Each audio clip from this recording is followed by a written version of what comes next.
말씀은 창세기 7장 1절에서 5절까지 함께 나누도록 하겠습니다. 창세기 7장 1절에서 5절까지 함께 읽도록 하겠습니다. 제가 한 절, 여러분이 한 절 교독하여 읽겠습니다.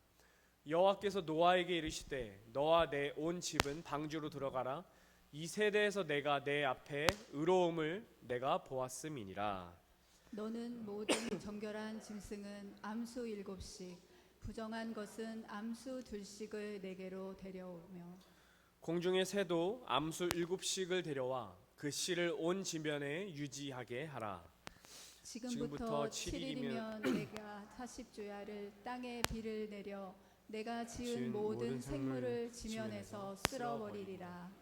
노아가 여호와께서 자기에게 명하신 대로 다 준행하였더라. 아멘.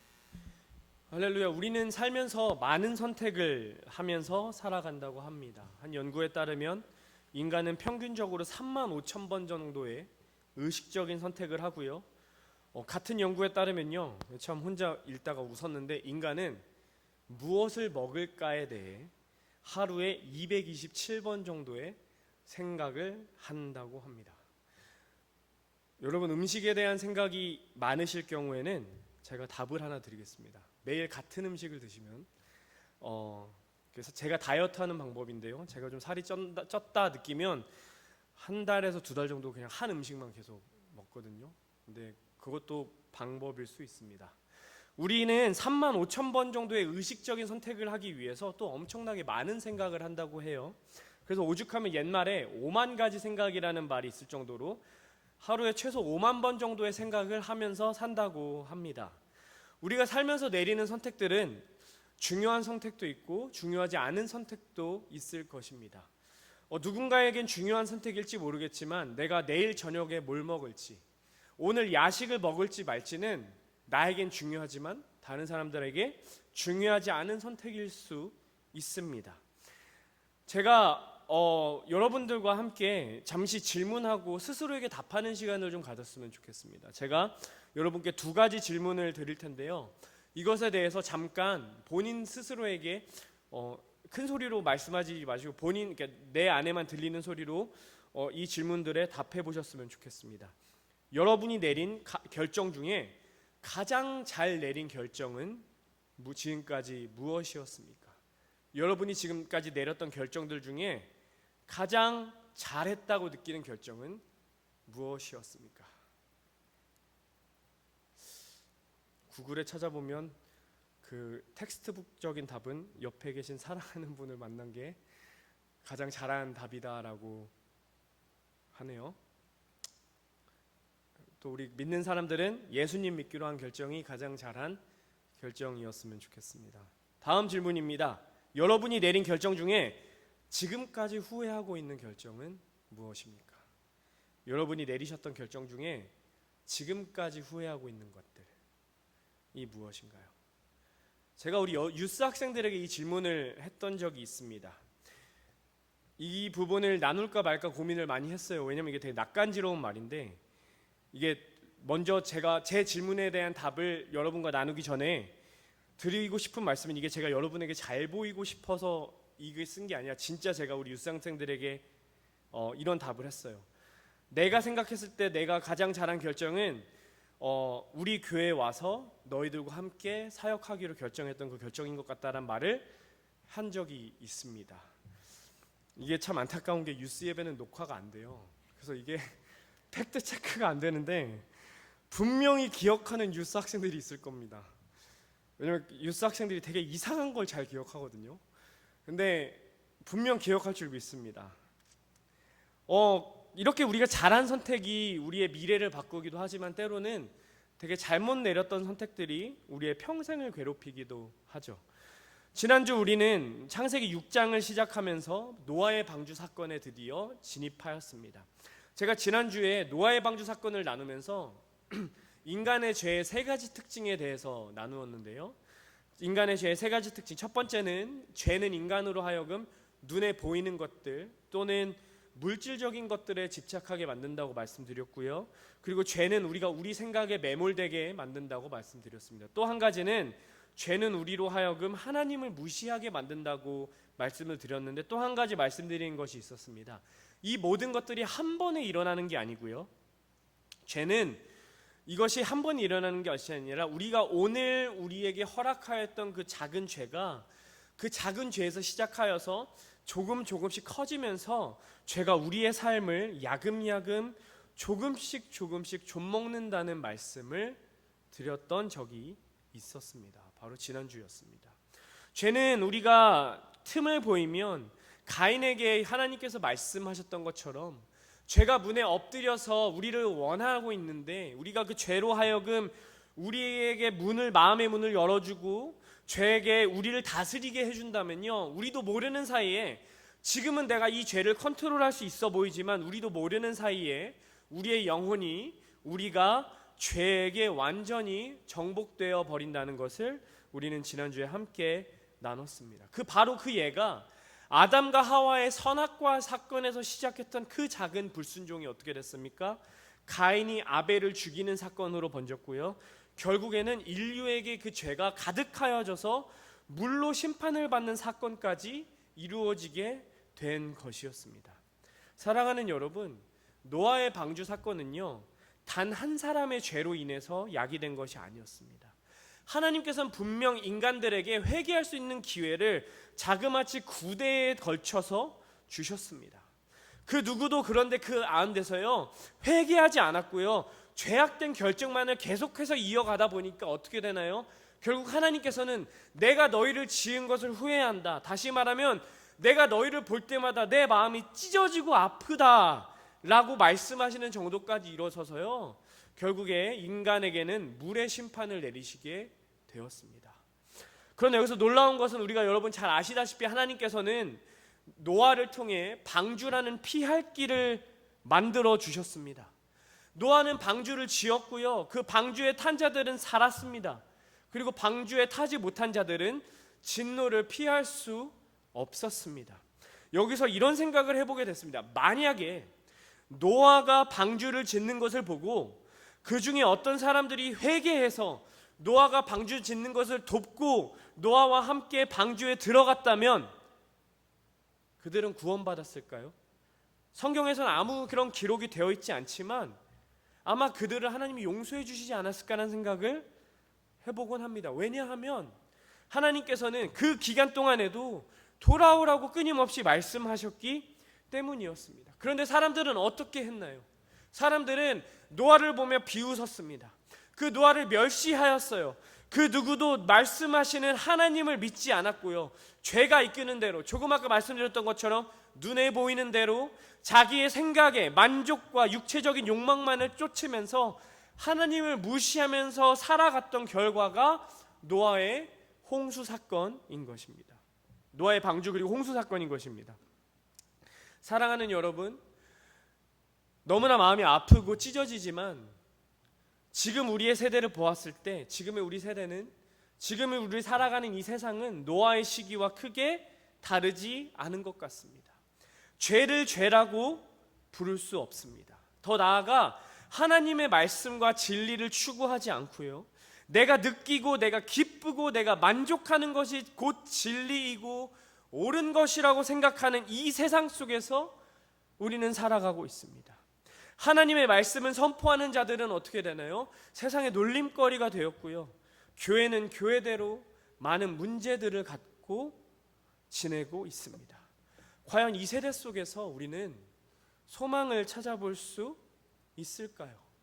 이 노아의 방주에 아무도 탑승하지 않았던 것처럼 지금 살아가는 우리 21세기 2024년 7월 24일을 살아가고 있는 우리는 이 세상 속에 과연 소망을 발견할 수 있을까요? 오늘 그 소망을 창세기 7장 말씀을 통해 여러분과 함께 나누고 싶습니다. 첫 번째로 나누고 싶은 것은요, 하나님은 이런 사람들을 지금도 찾고 계시다는 거예요. 바로 일상에서 충성하는 사람들을 지금도 찾고 계신다는 겁니다. 우리 창세기 7장 1절과 6절 한 목소리로 읽어보겠습니다. 여호와께서 노아에게 이르시되 너와 내 온 집은 방주로 들어가라. 이 세대에서 내가 내 앞에 의로움을 내가 보았습니다. 6절입니다. 홍수가 땅에 있을 때에 노아가 600세라. 아멘. 여러분, 방주를 하나님께서 지으라고 말씀하셨는데 이 방주의 히브리어 원어로 보면 테바라는 단어입니다. 보통 히브리어 단어들은요 명사가 아니라 동사를 원어로 갖고 있고 그 동사에서 파생된 형식들이 이제 명사로서 쓰이고 형용사, 부사로도 쓰이거든요. 근데 이 테바의 어원을 찾아보면 이 테바의 어원은 히브리어 자체가 아니라고 합니다. 이방 언어에서 왔대요. 이 뜻 자체는 상자라는 뜻입니다. 성경에서 28번 쓰이는 단어인데 딱 두 가지 사건에서 등장합니다. 첫 번째 사건이 바로 노아의 방주에서 방주로, 두 번째는 모세의 부모가 아기 모세가 죽지 않게 만들었던 그 바구니가 테바라는 단어를 사용합니다. 다시 말씀드리면 창세기에서 출애굽기까지 이어지기까지 하나님은요 이스라엘을 테바, 이 상자를 통해서 하나님의 사람을 살리셨고 하나님의 역사를 써 가셨다는 겁니다. 그러면 여러분께 질문 드려보겠습니다. 이 테바가, 이 방주가 뭐가 특별해서 사람들을 살린 것이었을까요? 그게 아닙니다. 이 테바는 말 그대로 여러분이 볼 수 있는 이런 바구니 또는 그 당시에 배를 형상화했다고 해요. 전혀 다른 특별한 게 아니었습니다. 다만 그것이 특별했던 이유는요, 그 상자에 하나님의 은혜가 함께하고 하나님이 그 방주를 계획대로 쓰셨더니 특별한 상자가 되었다는 겁니다. 그럼 이 방주를 누가 만들었습니까? 노아와 그의 세 아들들이 방주를 만들었습니다. 여기서 몇 가지 좀 짚고 넘어가고 싶어요. 그래서 짚고 넘어가고 싶은 것은 그 전에 if you see the QR code back on the stand, you'll be able to have access to the English transcript. 여기서 보시면 많은 사람들이 노아의 방주가 120년에 걸쳐서 만들어졌다고 얘기하는데 그것도 하나의 의견이에요. 노아의 방주는 120년 동안 만들어졌다. 근데 창세기 5장에 보면 노아가 500세가 지나서 셈과 함과 야벳을 낳았거든요. 그리고 오늘 보면은 노아가 600세에 홍수가 왔죠. 근데 이 노아는 방주를 혼자 짓지 않고 셈, 함, 야벳과 같이 지었단 말이에요. 그러면 노아가 500세부터 아이들을 낳았다고 생각했을 때 아이들이 어느 정도 자랐으면 최소한 10대는 됐어야 되니까 셈, 함, 야벳이 10대는 돼야 되고, 그럼 대충 따졌을 때 120년보다는 500살에서 600살까지 한 520살까지 보면은 한 8, 90년, 많아봤자 80년 정도에 걸쳐서 방주를 짓지 않았을까라고 생각할 수 있을 것 같습니다. 근데 이게 물론 중요한 부분은 아니에요. 노아가 120년에 걸쳐서 방주를 만들었느니 7, 80년에 만들어서 했느니 이게 중요한 게 아니라 여러분 잘 생각해 보면요, 7, 80년에 걸렸건 120년에 걸렸건요, 긴 시간 동안 노아는 방주를 만들었다는 겁니다.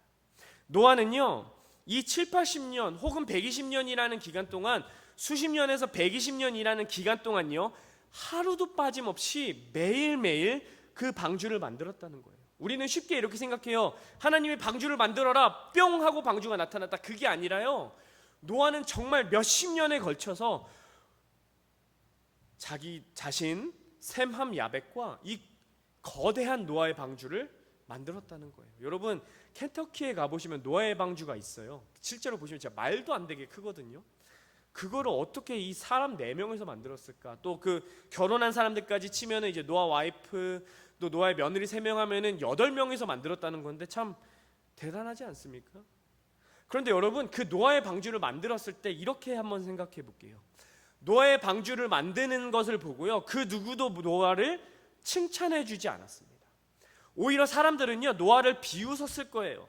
너 왜 이렇게 시간 낭비하고 있냐, 너 미쳤냐라는 등등의 저주 섞인 말들도 했을 겁니다. 왜냐하면 창세기 2장에 보면 노아의 홍수 때까지요 세상에 비가 내린 적이 없다고 기록하고 있기 때문입니다. 다시 말하면 사람들은 한 번도 본 적이 없는 것을 말하면서요, 노아는 수십 년에 걸쳐서 또는 120년이라는 시간 동안 이 방주 하나만을 만들고 있었다는 겁니다. 여러분, 하나님이 일상에서 이렇게 노아처럼 충성하는 사람을 찾으시는 이유가 있습니다. 그 이유는 바로 일상에서 충성하기 위해서는요 우리가 포기해야 하는 것들이 있기 때문입니다. 그게 뭐냐면 첫 번째는 설렘을 포기해야 되고요, 두 번째는 꽤 이렇게 익숙한 흥분감을 포기해야 되고요, 또 세 번째는 새로움을 포기해야 되기 때문입니다. 왜냐하면요, 여러분, 처음에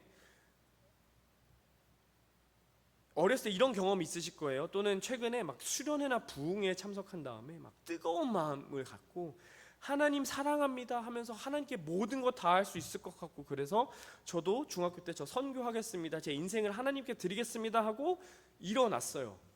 그랬더니 목사가 되었습니다. 근데요, 그 뜨거운 마음이 오래가지 않습니다. 아무리 우리가 큰 은혜를 경험하고 방언을 말하고 우리가 막 치유의 은사, 신유의 은사, 방언 통역의 은사를 경험했다고 하더라도요, 우리의 그 뜨거움은 오래가지 않습니다. 그런데요, 그런 다음에 그 뜨거움이 사그라들면 뭐가 남냐면요, 우리 속에 있는 습관이 남습니다. 그런데 여러분, 그 습관은요, 일상으로 이어지는 그 일상 속에는 한 가지 포함된 단어가 있으니 그게 뭐냐면요, 반복이라는 단어입니다. 반복되는 일상 속에서는요, 그렇게 큰 설렘도 없고요, 그렇게 큰 흥분감도 없고요, 때로는 지루함마저 느껴지게 됩니다. 그리고 또 한 가지, 일상에서 반복되는 일들을 보고요, 사람들이 너 참 잘한다라고 칭찬해 주지도 않습니다. 그런데 그거 아십니까, 여러분? 그 일상에서 반복되어지는 그 작은 일들, 내가 질리도록 했던 그 일들, 더 이상 설레지 않지만 나의 삶의 일부분이 되어서 했다는 그 일들은요, 잘 생각해 보면 내 삶에서 내가 중요하다고 생각하는 일들이라는 것입니다. 여러분, 제가 여러분들께 감히 이렇게 도전하고 싶어요. 저는 우리 교회가, 우리 믿음의 공동체가요, 이 악한 세대 가운데 이 노아의 홍수에서 노아와 그의 가족들을 구했던 그 방주의 역할을 할 수 있기를 간절히 기도합니다.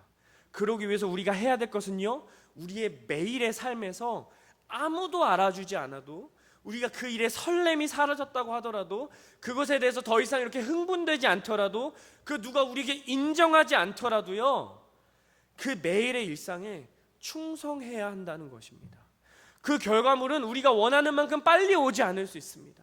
그러나 우리가 할 수 있는 일은요, 그 일을 묵묵하게 해나가는 것입니다. 여러분, 이렇게 한번 생각해 볼까요? 처음 노아가 방주를 만들기 시작했을 때 사람들은 관심을 가졌을 거예요. 그 주변에 모여서 구경하는 사람도 있었을 겁니다. 그런데 노아가 하루 이틀, 한 주, 두 주, 한 달, 두 달, 1년, 2년 동안, 몇십 년 동안 그 똑같은 일을 하니까 어떻게 됐을까요? 결국 사람들은 그를 무시했을 거예요. 아무도 그가 하는 일에 집중하지 않았을 겁니다. 아무도 그를 더 이상 비웃지도 않았을지 몰라요. 그러나 노아는 어떻게 합니까? 여호와께서 자기에게 명하신 대로 다 준행하였더라. 그는 그 누가 뭐라 그래도, 그 어떤 사회의 관념이 그를 공격한다 하더라도 어떻게 했냐면요, 자기에게 명하신 대로 준행하였다는 겁니다. 이것을 우리는 사명이라고 부릅니다. 여러분, 사명은 한 번에 이루어낼 수 있는 일들을 말하는 것이 아니에요. 사명은 우리가 평생에 걸쳐서요, 해나가야 하는 것들입니다. 제가 지난 2주 동안 반복해서 보여드렸던 차트를 다시 한번 짧게 보여드릴게요. 창세기에서 말씀하는 그 창조의 세계관입니다. 하나님의 중심되었고, 하나님이 창조하셨고, 하나님이 창조하셨지만 인간은 하나님의 뜻을 거역해서 죄를 지었고, 온전히 죄에서 자유한 자만이 인간을 구원할 수 있는데, 그 모든 인간은 죄의 노예가 되었기에 예수 그리스도께서 십자가에 지셨죠. 그분을 믿는 자는 모두가 구원을 받습니다. 그 구원받은 자는 이 세상에서 생명이 끝나도 천국 하나님의 나라에 들어가서 하나님과 영원히 거할 수 있죠. 그리고 그런 삶을 살기를 우리가 알 수 없으니까 우리가 하나님께 기도하면 성령님을 통해서 우리에게 말씀하여 주시고요, 그 말씀하여 주신 것, 우리에게 주어진 말씀을 통하여 우리는 이 세상에서 성화되어 가는 삶을 살아야 된다. 그러니까 창세기가 우리에게 알려주는 중요성이라고 말씀드렸습니다. 다시 말씀드리면요, 창세기를 통해서 우리가 배워야 되는 것이 무엇이냐, 우리의 시작점이 무엇이고 우리의 삶의 중심이 누구인지를 다시 한번 명확하게 알아야 한다는 것입니다. 창세기가 우리에게 분명히 말씀하고 있는 것은 내가 중심이 아니라, 교회가 중심이 아니라, 이 세상에서 말하는 사회적 가치가 중심이 아니라 누가 중심이라는 거냐면요, 하나님의 말씀이, 하나님이 우리의 삶의 중심이어야 된다는 것입니다. 이런 삶을 살면요, 내가 하나님에게만 온전히 미쳐서 살아간다면, 하나님의 온전히 속한 자로 살아간다면요, 어떻게 됩니까? 우리는 우리의 감정에, 주변의 소리에, 환경에 흔들리지 않게 된다는 것을 노아를 통해 깨달을 수 있다는 것입니다. 여러분, 우리의 인생의 해답은 하나님께 있다는 것을 기억하시기 바랍니다. 그 하나님께 해답이 있다는 것을 기억해야 우리가 우리에게 주어진 사명을요, 우리가 때로는 슬프고 아프고 힘들더라도 꾸준히 묵묵히 감당할 수 있음을 믿습니다. 아멘. 또 두 번째입니다. 하나님은 어떤 사람을 찾고 계시는가? 이렇게 타락한 세상 속에서 하나님은 방주에 정말로 타는, 즉 말씀을 삶으로 살아낼 수 있는 사람들을 찾고 계시다는 겁니다. 우리 6절부터 9절까지 한 절씩 제가 한 절 여러분이 한 절 교독하여 읽겠습니다. 홍수가 땅에 있을 때 노아가 600세라. 노아는 아들들과 아내와 며느리들과 함께 홍수를 피하여 방주에 들어갔고 정결한 짐승과 부정한 짐승과 새와 땅에 기는 모든 것은 하나님이 노아에게 명하신 대로 암수 둘씩 노아에게 나와 방주로 들어갔으며. 아멘. 아멘. 여러분, 또 한번 질문 드려볼게요. 노아가 이 홍수에서 살아날 수 있었던 결정적인 이유는 무엇일까요? 그 이유는요, 노아가 방주를 만들었다는 게 아니라요, 자기가 그 방주를 만들고 하나님이 말씀하신 대로 그 방주에 탔다는 겁니다. 방주까지는 만들 수 있을 것 같아요. 만약에 현대 시대로 말해보면 하나님이 저한테 예인아 방주를 만들어, 그러면 저는 카메라 여러 개 사서요, 제가 방주 만드는 거 매일 찍어서 유튜브에 올리고 쇼츠로 만들어서 틱톡에 올려서 하면요, 생각보다 꽤 쏠쏠한 돈벌이가 될 거예요. 그런데 여러분, 진짜 제가 생각했을 때 힘든 건요, 그 방주에 타는 겁니다. 노아도 비 오는 거 본 적 없고요, 노아도 홍수 난 거 본 적 없습니다. 방주에 탄다는 것은요, 내가 지금까지 살아왔던 삶에서, 그리고 내가 가져왔던 지금까지의 모든 관계에서 어떻게 된다는 의미냐면요, 완전히 단절을 된다는 의미입니다. 왜냐하면 그 방주의 문이 닫히면 그 누구도 열 수 없기 때문입니다. 여러분은 노아의 상황이라면 그 방주에 타실 수 있겠습니까? 이것은요, 말 그대로 자동차에 타는 것처럼, 또 저희 올해 BBS 주제가 셋세일이라고 항해를 떠나는 건데, 항해 떠나면서 배에 타는 것처럼 그게 아니라요, 진짜 방주에 타면 하나님이 그 문을 닫아버리시면 그 문을 열 수 있는 방법이 없어요. 그리고 실제로 하나님이 말로만 말씀하셨던 동물들이 방주 앞으로 모으셨고 그 동물들도 방주를 탔고요, 노아는 그 방주를 직접 만들어서 심지어 알았을 겁니다. 내가 이 방주 타면 진짜 이 세상과 나는 단절될 텐데 내가 그거 감당할 수 있을까? 여러분 생각해 보십시오. 하나님의 길을 가기 위해서 하나님이 여러분께 오늘 이렇게 요구하십니다. 너는 세상과 단절되어라. 여러분 과연 그 말씀에 아멘 하실 수 있겠습니까? 그래서 중요한 것이 있습니다. 노아가 받은 구원의 완성은요, 그가 방주를 만든 것에서 그치는 것이 아니라 정말 하나님이 말씀하신 대로 그 하나님의 말씀을 믿고 방주에 탔을 때 완성됐다는 것입니다. 제가 설교를 하면서 이런 되게 큰 딜레마를 갖게 될 때가 있어요. 내가 과연 한 주간 이렇게 기도하고 이렇게 열심히 공부하고 준비한 이 말씀이 이 세상에서 정말 치열하게 살아가시는 성도님들의 삶과 정말 상관이 있는 말씀일까? 라는 생각입니다. 내가 이렇게 전하는 말씀이 그냥 이론적인 말이고 그냥 듣기 좋은 말들이 아닐까?